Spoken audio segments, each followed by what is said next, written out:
Google AdSense Address Verification. Ito yung 6-digit verification PIN na hinihingi ni Google AdSense. Saan ba natin ito makukuha? Saan ba ito natin makikita? So kung ito ay tanong nyo rin, panoodin nyo ang video na to. Hi, it's me again, Kuya Renan, para bigyan kayo ng mga tips and tricks na ngayon nyo lang malalaman.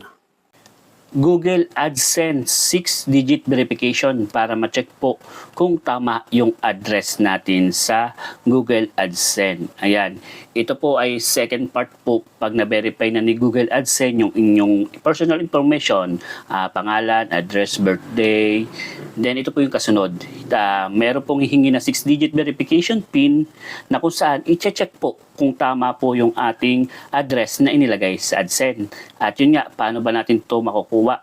Kasi ito, once na ito po ay pinadala na ni Google AdSense, may 4 months lang tayo para ma-encode itong 6-digit na to. Kapag 4 months na itong hindi natin na-encode or na-verify yung 6-digit PIN, ang mangyayari ay titigil na yung ads sa ating YouTube. Kaya importante ito na ma-verify po yung ating address. And yun, paano nga ba natin ito makukuha or saan natin ito makukuha? Ito po ay pinapadala po ni Google AdSense sa ating mismong address po.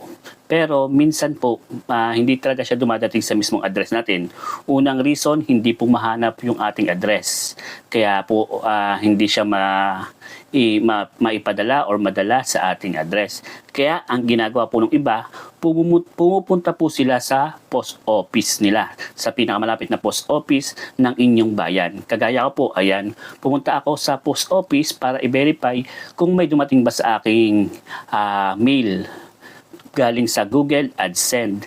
Nagpapabalik-balik din ako para makuha nga itong Google AdSense PIN verification para sa address dahil nga sabi dito, dating na sa ating address pero umabot siya ng ngayong araw is April 8. Ito yung pinadala ay March 7. Parang isang buwan siya inabot. Kumbaga nag-extend siya ng 1 week bago kung makuha. Then yan nga, mas maganda pumunta kayo sa post office para sure po na mapapadala sa atin yung ating Google AdSense PIN verification. Ayan, pag nakuha nyo ng inyong mail sa inyong Google AdSense, ganito lang naman yung gagawin. Pumunta lang tayo sa YouTube Studio, then pindutin natin earn, then get started, then dito sa taas, pindutin nyo yung action. Then ilagay nyo lang yung nakalagay dyan sa inyong mail. Buksan nyo yan. Nandyan po nakalagay yung inyong 6-digit verification. Then isubmit nyo. Then okay na yan.